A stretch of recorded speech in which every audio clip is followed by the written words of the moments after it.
اگر آپ کو روزہ رکھتے ہوئے جنگ لڑنی پڑے تو کیا ہوگا؟ تصور کریں کہ آپ ایک سخت دھوپ میں کھڑے ہیں اور ہاتھ میں بندوق ہے یا خندقوں میں چھپے ہیں اور صرف عزم پر زندہ ہیں۔ تاریخ میں مسلمانوں نے یہ کیسے ممکن بنایا؟ کیا اسلام کے عظیم جنگجوؤں نے جنگ کے دوران روزہ رکھا؟ تاریخی غزوہ بدر نے کیا سبق دیا؟ اور پہلی اور دوسری جنگ عظیم میں مسلمانوں نے گولیوں کی بوچھاڑ میں روزہ رکھا یا نہیں؟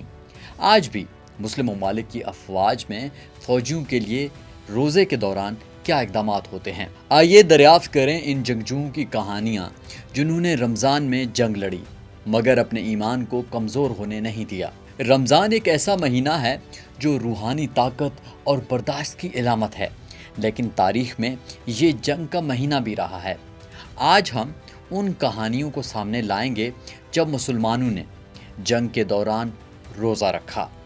غزوہ بدر سے لے کر پہلی اور دوسری جنگ عظیم تک یہ ایک ناقابل یقین ایمان اور ہمت کی داستان ہے۔ غزوہ بدر رمضان میں لڑی گئی پہلی جنگ۔ 17 رمضان سن 624۔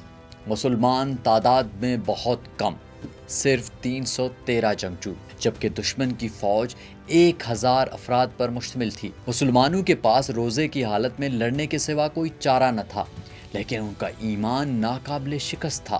نتیجہ ایک تاریخی فتح جس نے اسلامی تاریخ کا رخ موڑ دیا۔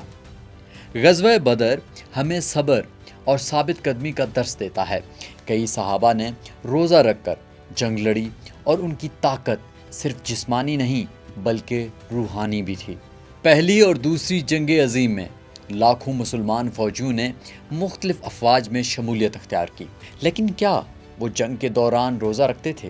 برطانوی انڈین آرمی کے کئی مسلمان فوجیوں کو سخت جنگی حالات کے باعث روزہ چھوڑنے کی اجازت دی گئی، لیکن کچھ نے پھر بھی روزہ رکھنے کا فیصلہ کیا۔ یہ ایمان اور بقا کے درمیان ایک بڑا امتحان تھا۔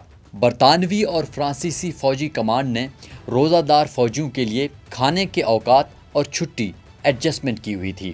کچھ فوجی جنگ کے دوران روزہ نہیں رکھتے تھے، لیکن عام دنوں میں روزہ رکھتے تھے۔ لیکن آج کی جدید فوجیں اور روزہ کیسے مطابقت پیدا کی جاتی ہے؟